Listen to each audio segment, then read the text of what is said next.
মনে হচ্ছে ঝড় তুফান আসবে, ঠিক আছে? তো দেখো এই ঝড় তুফানের মধ্যে খিচুড়ি রাঁধতেছে। এই যে দেখো এখানে শপিং দেওয়া হয়েছে, এই যে খিচুড়ি এই যে বানাচ্ছে।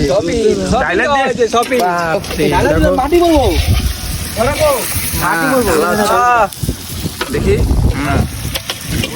তো তোমরা যদি খাইতে চাও তাহলে একটা কমেন্ট করতে হবে, কমেন্ট করলে খিচুড়ি বাড়িতে পৌঁছে যাবে, ঠিক আছে? দেখো রান্না ঠাকুরের নাম কৃষ্ণ দাস। হ্যাঁ, কৃষ্ণ দাস। এই যে রামকৃষ্ণ দাস ঢিলা ভাই ওরূপে ঢিলা ভাই।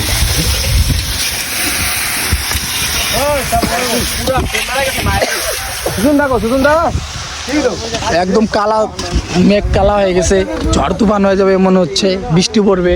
তার আগে খিচুড়িটা যদি বানাইতে পারি তাহলে খাইতে পারবো, আর নাই তো এরমই বাড়ি চলে যাইতে লাগবে।